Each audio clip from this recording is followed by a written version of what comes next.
in.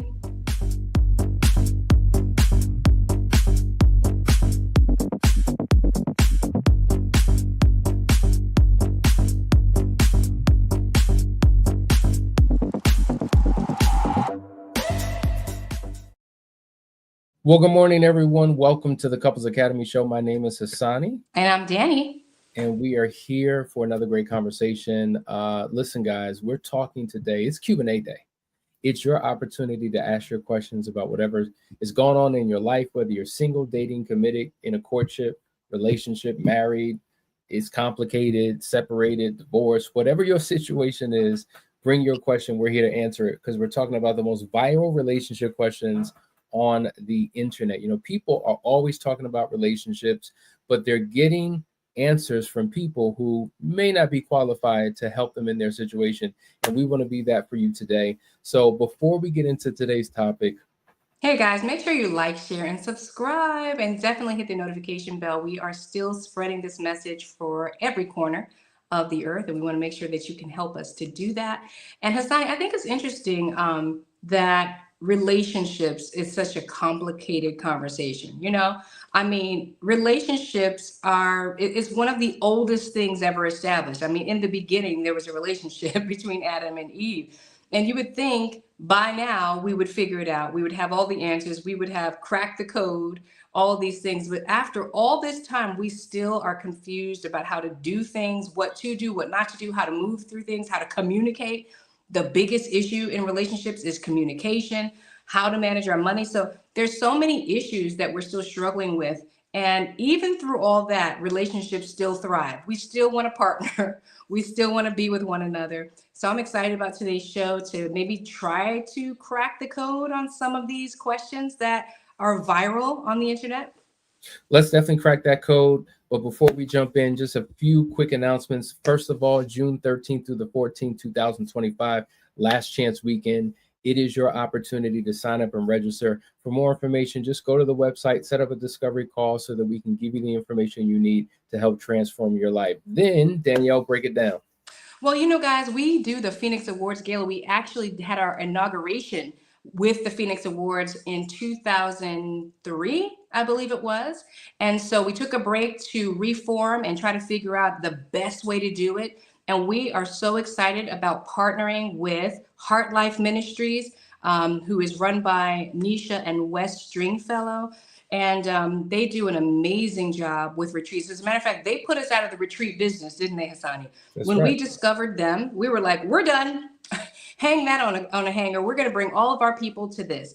And so we are so excited this year, 2025, to be partnering with them in their amazing, amazing retreat. You're going to have so much fun with your partner. You're going to learn so many things. You're going to be so engaged. And then we're going to culminate the event with the Phoenix Awards Gala, where we're going to acknowledge and honor some really incredible couples. And we're all going to celebrate, eat, and dance the night away. So definitely get your tickets. Tickets are on sale. Go to phoenixawardsgala.org to get your tickets today. And then last but not least, as we talked about, Caught in the Act Double Life, it's coming out June 3rd. We're excited about it, so make sure you tune in. There's going to be some great conversation buzzing around that show. But let's dive in. Listen, I found some questions on the internet that are hot topic questions. But as we engage, we want you to post your question. If you have any question, any situation you may have, put it in the chat so that we can get to it. I'm going to jump to the first question. This is just completely random. Danielle, let's dive in. Should couples live together before marriage? You going to answer the question? My thing is like, you know, it's interesting because I think in this generation that is up for debate. And I am stunned that I don't hear more churches, criticizing this and saying no about this, right? But one thing that we've discovered is that oftentimes people who go into live together and have any kind of a living situation before they get married, the likelihood of them actually going down the aisle decreases year by year by year. You find that the relationship lags on, there is more crisis, there is more conflict, and there's just not the same kind of buy-in. It's interesting, when you come together and you get married, it's almost like a blind trust walk, right? You know what you know, but you don't know what you don't know. but that commitment of marriage and two people coming together under a license, under God, with a covenant, merging lifestyles and all those things, there's something to fight for.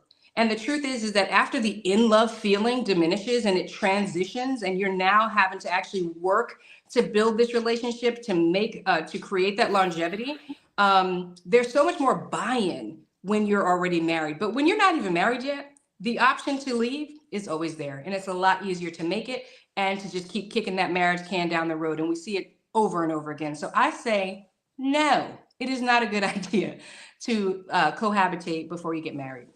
And I think to your point, and I'm not even talking about the sin yet. I mean, that wasn't even sin. That was just basic knowledge. The statistics bear it out. As you just said, it's a very, very, very high probability that people who live together before they get married, either the marriage never takes place. If it does take place, there's a higher risk of divorce. And interestingly enough, there's a higher percentage of infidelity just by living together before you get married. And so some people have this idea, well, listen, before I make this lifelong commitment, I need to know. Well, there's things that you can learn and discover without actually living with someone. That's why it's important to be in close proximity. Because a similar question, which is kind of different, but it kind of connects, Danielle. There's a lot of people who are in what we would call long distance relationships. Matter of fact, the majority of their dating and courting season was long distance, living in different states, living in different countries. And so communication became like the main focus of their relationship.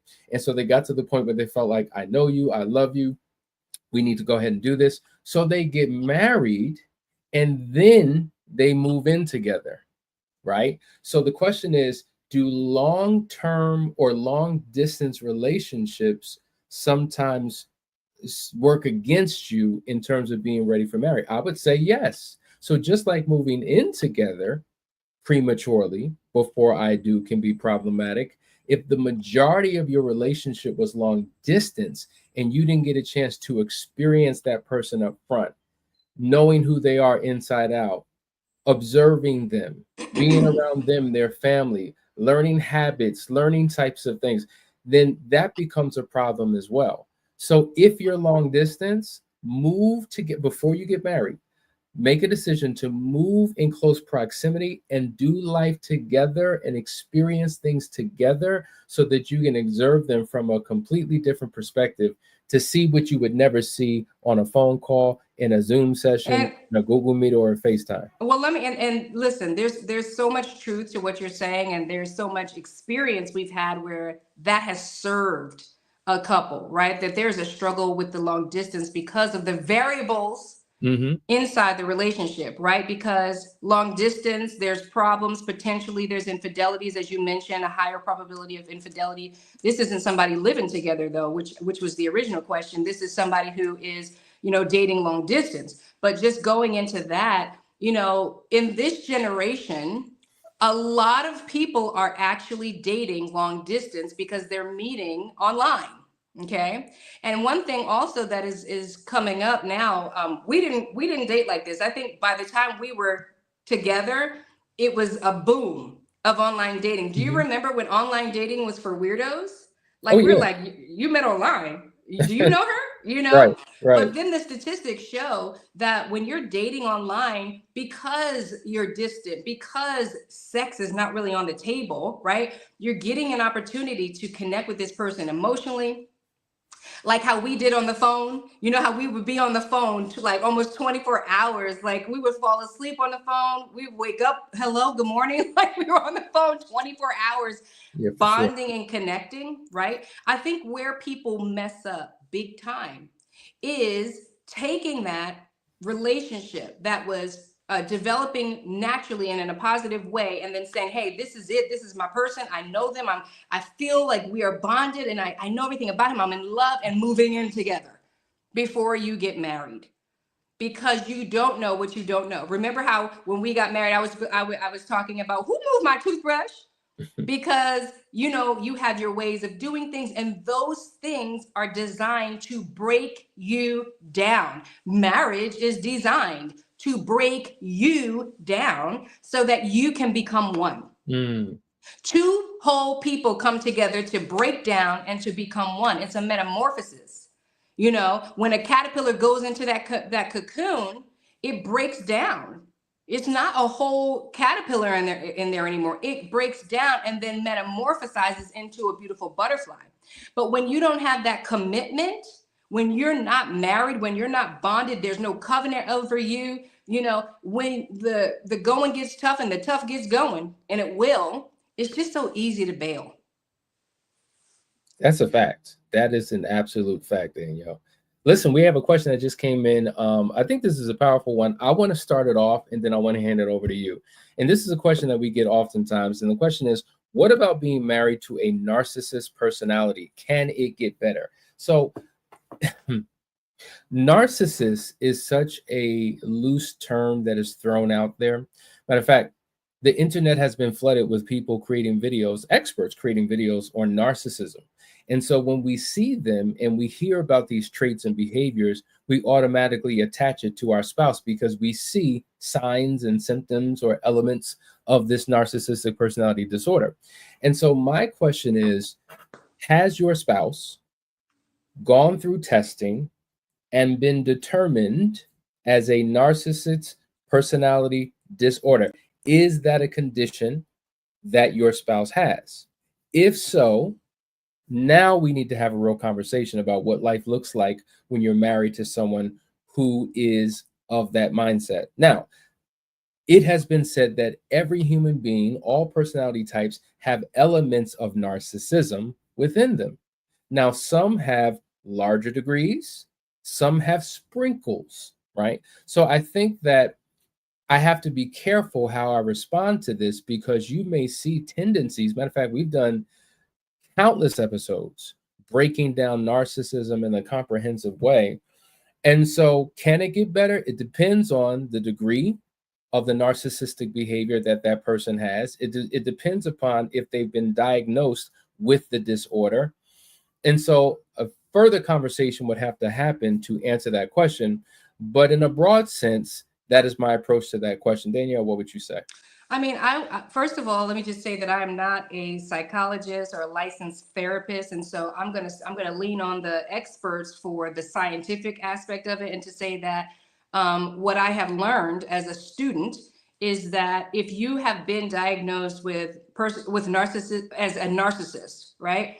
First of all, there are levels to it, but if you are some kind like the highest level narcissist, whatever that is, that's who you are. There's no changing that. This is something that is hardwired into the system.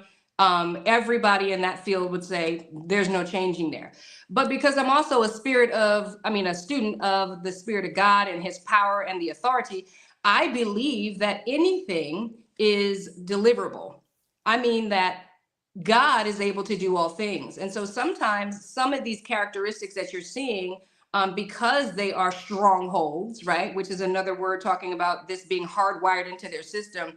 These are strongholds that are rooted to this person. It could be generational. They could have, there's a reason why these narcissists develop. And if you study narcissism, you know that there's a environment that creates the perfect narcissist, right? But deliverance, I never want to say that somebody can never change. That's crazy, right? That's saying that God can't do something. I believe that those folks, if they ever did find out that they were narcissists and actually would submit their hearts to the Lord, that deliverance could take place and that they could learn how to operate. But, you'll hear a lot of people say that, there's numbness in them. They're unaware of how they're treating you. It's an interesting personality disorder. And so, if I were in your situation, I would definitely be requiring my partner to go get tested. And that would just have to be a deal breaker. Like they need to go get tested so that we can see what's going on and get the help, because it is abusive for anybody to remain in a relationship with somebody who is narcissistic. For sure, for sure. Great answer. All right, here's another very good question. In light of what's happening and what's buzzing all over the internet, what impact does a significant age gap have on a partnership? Now, recently, for those of you who are not living under a rock, if you're familiar with Shannon Sharpe is a former NFL football player, Hall of Famer, sports commentator, podcast. Recently has had a phenomenal podcast called Club Shay Shay. And Abuser. it just came out allegedly that he raped, sexually assaulted someone who was 19 when he met her, then 20, but they were in a consensual relationship. Then it broke off, and then it became very violent. But that's a story within Listen, itself. I don't consider But that. I don't even consider that in a relationship. You know, like that was a child grown pervert man abusive situation, right? That was something that allegedly, right? so Danielle, Allegedly. tell me how you really feel. Yeah, allegedly. So, when we're talking about these older relationships, we're talking about somebody who willingly goes into a relationship with somebody who's older. Say they're 10 years older. Than 10 years is a big gap. 11 years, that's a pretty big gap, you know. But what was that, like, I don't know, 25-year gap, almost 30-year More. gap? That's a child. Come on now. But getting to the real question, I mean, there are significant issues that can arise in those relationships, but I've seen them thrive and be amazing. I think just like every other relationship, it goes through seasons and cycles, right? So if you are in your earlier seasons, you're both younger, right? That's probably the heyday of it all, right? There's something alluring and exciting about this older person, and they know more than you, and they teach you all these things and all of that. But then at some point, I think the table turns a little bit, right? And so the younger person kind of finds their rhythm, and they're stepping forward, and that can cause some insecurities in the older person, right? So this is a season that you have to go through and work through. And then another season comes where, like, a person's getting older and they're not interested in the things anymore that you're interested in. They want to relax, and you still out here wanting to kick up dust in the street. So I'm saying all that to say that there can be significant issues that differ, related to the age difference. But just like in any relationship, we all go through seasons, and we have to do the work to work through whatever the challenges are in that season.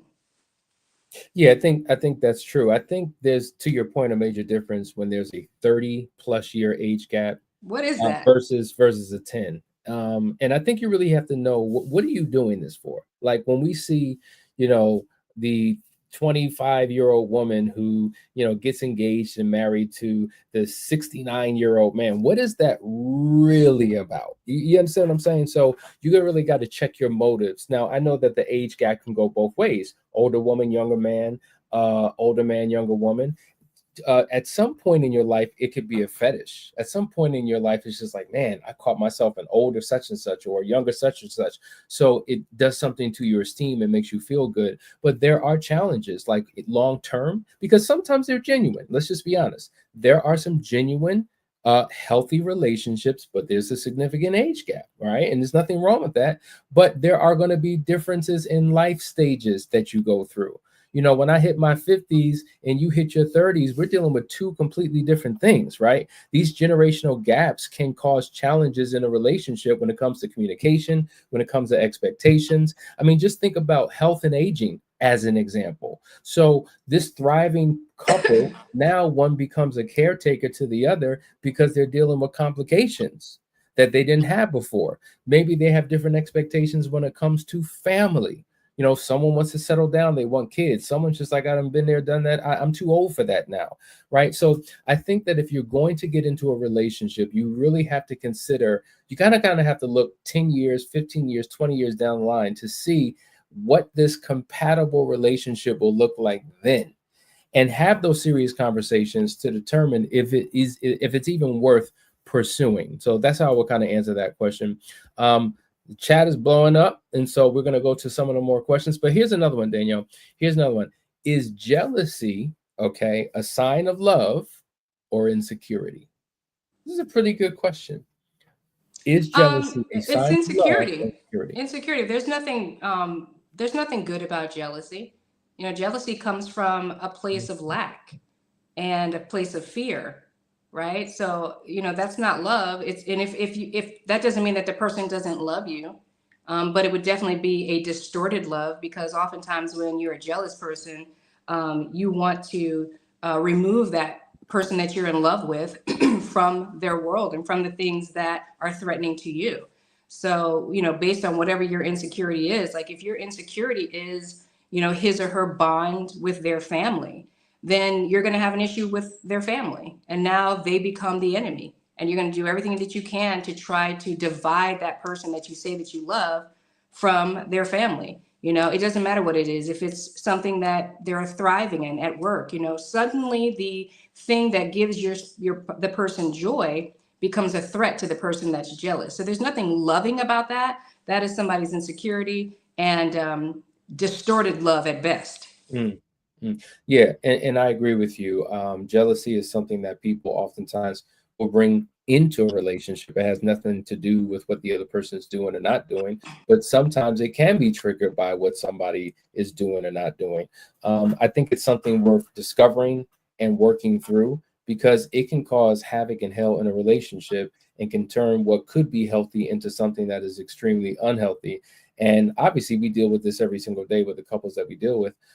Sometimes it's birthed within the relationship, but oftentimes it's brought into the relationship from past issues and wounds that haven't been healed. And now you have a partner who has to deal with the residue of what took place before him or her. So yeah, it can And be very destructive to a relationship. yeah, and one thing to, you know, you can look out for jealousy as a characteristic because there's a pathology behind that. And you will find that they were in an environment where they were made to be jealous as children. There were comparisons made, you know, they were diminished in some way, right? So that's where the shame comes in. So that when they see things in other people that they feel like that they should have or they were deprived of or they wish they were, it creates jealousy in them. And to your point, Hassani, the jealousy can lie dormant for seasons, right? And then something inside the relationship can trigger it. So, you know, but you can look out for those things, like even when you're dating somebody and you just see how they interact with friends and family and how they conversate about people on the job. You can hear if this is a jealous person, and you really do want to look out for that. Here's a really good question that just came in. How do cultural differences shape relationship expectations? That's a very good one. You know, when I think of culture, I can look at it from a variety of different perspectives. So number one, you and I come from two different family cultures. That's one dynamic.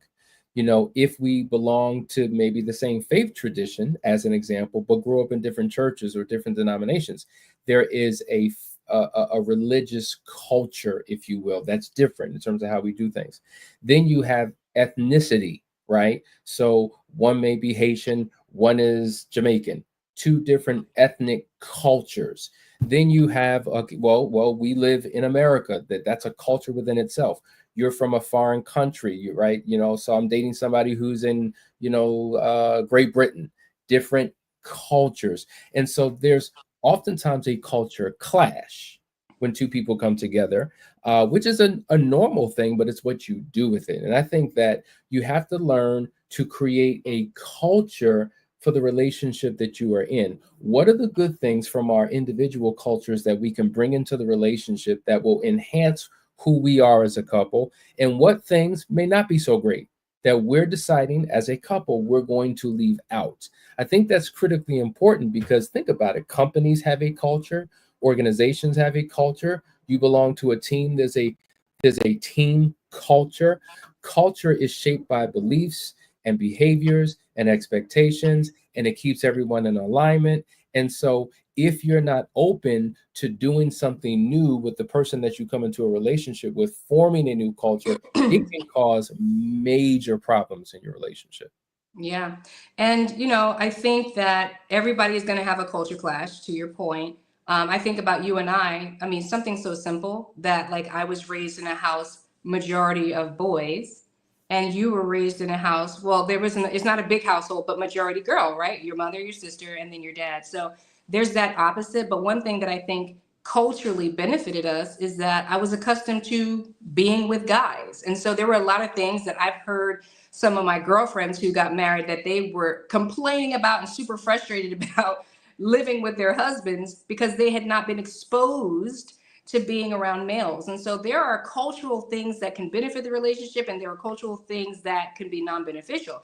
But when two people become one, they are supposed to leave and cleave. So leaving isn't just leaving the household that you came from, but it's also leaving the culture of the household that you came from, cleaving to your spouse and creating a new culture. And so you and I sat down and we talked about the things that we experienced growing up. This is what we like. We're going to bring this into ours. This is what we didn't like. We're not going to take that, and then you start to create your own culture. And this is why you have, a lot of divide and frustration in families when a couple leaves and cleaves, because the family that you left, they want you to do it the old way, right? Yes. They're mad, they're upset. Like, hold on, you used to come to Thanksgiving every year, when you left home. Now that you're married, you're not coming to Thanksgiving, things like that. It's just like, well, we want to do our Thanksgiving. We want to do it our way. We don't eat meat. How about that? That's another thing. You leave a household that eats meat, and then you start your own culture. And it's like, well, we don't eat meat. Now your parents is mad at you for that. You don't eat meat. I raised you on meat.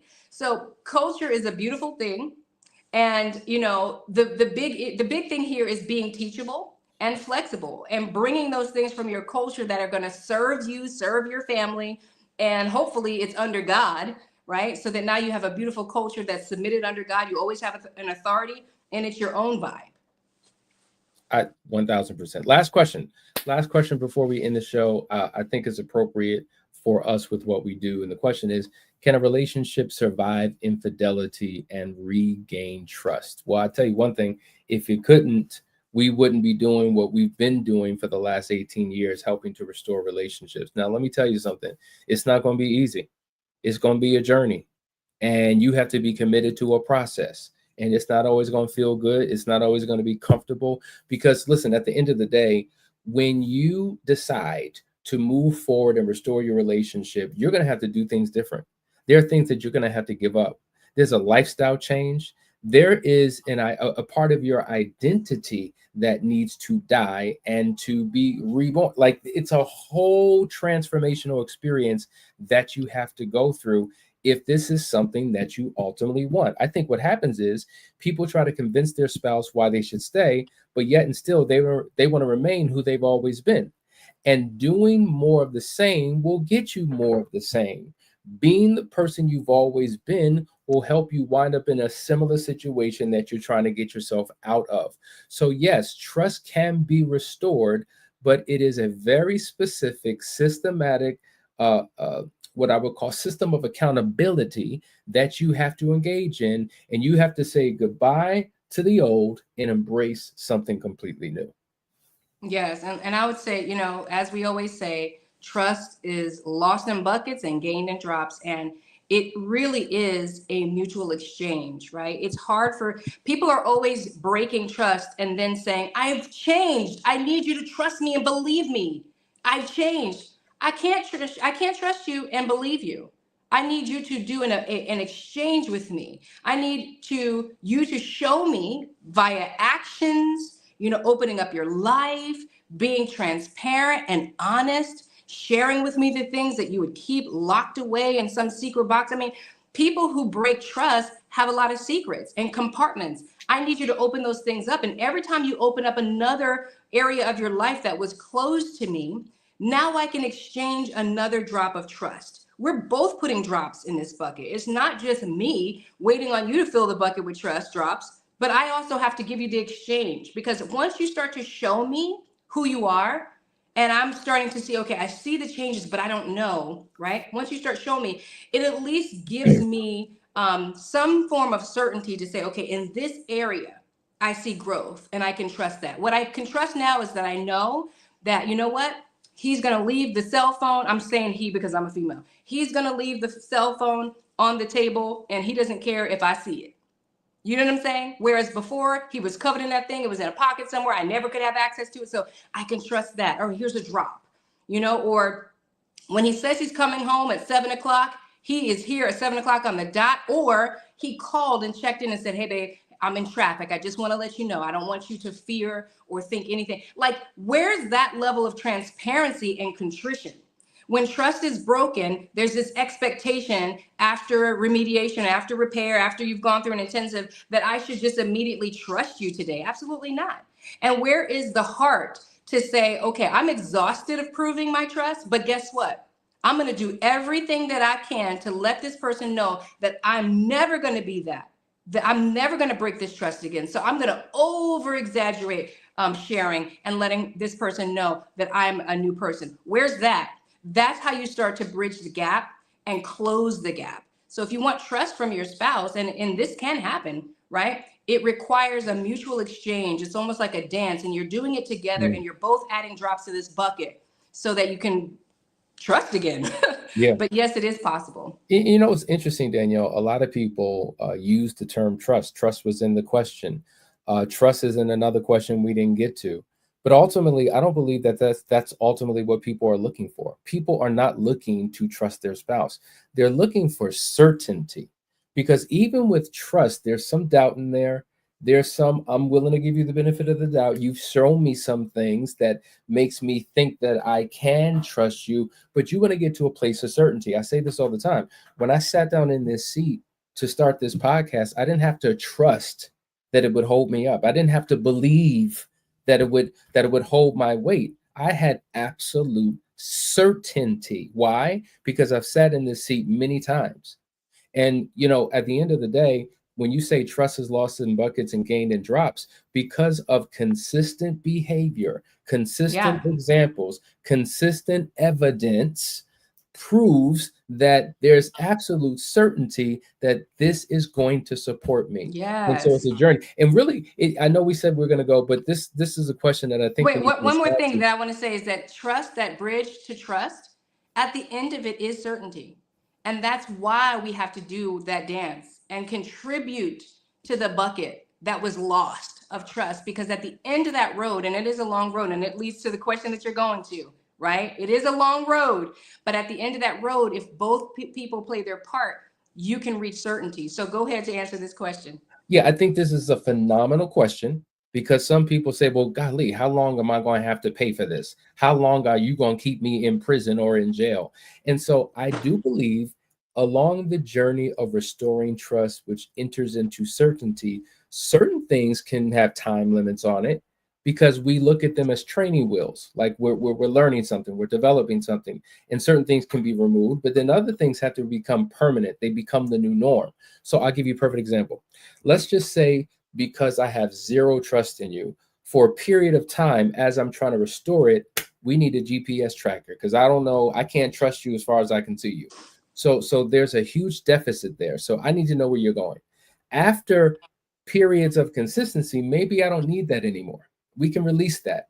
But that has nothing to do with this question, which is transparency, right? Right. So transparency and being an open book and not compartmentalizing and living in a silo and doing your own separate thing, that you have to create new rules. One thing I love about Bill Maher, I used to watch his show all the time. At the end of the show, he would say new rules. And I think in a relationship, you need new rules. And trust and transparency is the foundation of all healthy communication. So the example that I just gave, for some couple, we only need it for a little bit of time. I trust you now. Let me test, my level of trust without having to look at the GPS. Other people say, listen, this is the new norm. Yeah. So it's important for you as a couple to determine what that is. Yeah, and I made a face when you said take the GPS off, because I'm a security person, so I always want to know where you are, because listen, you just never know when you need to track somebody down and call the police, right? So you're always going to have a tracker. But at the end, but the other point of that is, why would I ever need to take the tracker off of you if we're fully disclosed, right? So certain things, as somebody who's been betrayed, I never want you to ask me, when is enough enough? I never want that conversation to come across your lips. I never want you to be exhausted of being transparent with me about all the things that you're doing. The time limit for me is that there are certain things, because of your complete 100% transparency, meaning that whatever I need, you'll give me. Whatever I need to know, whatever security or certainty, whatever clarification, you'll give it to me, right? But then after a while, because you've opened up yourself to me that way, which you should always be that open, I'm going to stop being so concerned about the things that I used to be. Like, I don't need you to. I've had clients say that they need their spouse to check in every 3 hours. Well, that's not going to be forever. If you're consistent, okay, you don't like doing that, but you got to do it, because you want to fill that trust bucket again. You want your relationship to get to a place of certainty. You want your spouse to know that you're never going to do this again. But after a while, the need decreases because the wound heals. And that's important to know. So betrayers need to not be thinking, how long do I have to be transparent? Forever. There's nothing that Hassani is going to ask me that I'm not going to be transparent about. You ask it, you want to know. I don't care what it is. You ask, here we go, here it is. You know, because that's the level of transparency we have. Why wouldn't you have that indefinitely with your spouse? But there are certain things about Hassani I'm just never going to ask because it's not an issue, it's not a concern. And you'll get to that place with consistency. There it is, Daniel. I know I said it, but they keep coming in. Okay. Good morning. While in a rebuilding season, how do you deal with a partner who's only giving minimal effort? I know that this could be very discouraging for a lot of people because typically what we find is that the betrayed spouse has more effort, more of a commitment, more consistency to wanting to get the relationship back on track. Oftentimes, the former unfaithful partner is just not, they're just not putting in that energy. But interestingly, Danielle, even though that's generally the case, we have seen the opposite as well. We have seen where the former unfaithful is willing to do whatever it takes. They're willing to jump through hoops. They're willing to climb wall. They're willing to do whatever. And the betrayed spouse is just like, I just don't know. They're in a stuck space of I don't know. And so they don't have the mental, emotional capacity to do the work. So what we find is that in this race of restoration, partners are operating at different paces. One may be going 100 miles an hour. One may be going 20 miles an hour. One wants the other to speed up. The other one wants the other to slow down. And we're kind of in this disconnected space. And so this is why it's important to work with someone that can help guide and navigate you through a process to get you on par with one another. Otherwise, your partner becomes your opponent, your adversary, the person who gets on your first and last nerves because we're just not on the same page. And being in that space for too long could make matters worse. So you have to find the source of the person's motivation who is operating at a slower pace, tap into that, because demands and commands and nagging and badgering won't do it. It requires something altogether different. Man, I mean, that was so good and so on point. You know, a lot of times, like you said, we're just operating at different paces. And, you know, questions like this usually come from somebody who's with a person that's just not an initiator, right? And so that's frustrating, especially for a woman. You know, a lot of times we want our husbands to be initiators. And, you know, that has a lot to do with how we're raised in the society. We want, you know, this man that is, he's taking charge and taking lead. And you find out in relationships that that's really not what marriage is about. Like usually the way God designed it is that you're there to meet the need. You're there to meet the need. Okay. And so we need to stop resenting the very thing that we're there to support and to level up. And that's what's happening in marriages. We have not understood the purpose of marriage and what I'm here to do. And that's not giving people a way out, but we're there to strengthen that thing. And a lot of times we start to resent the character and the nature and the way of the person. That was the very thing that attracted you in the first place because you had what they didn't have.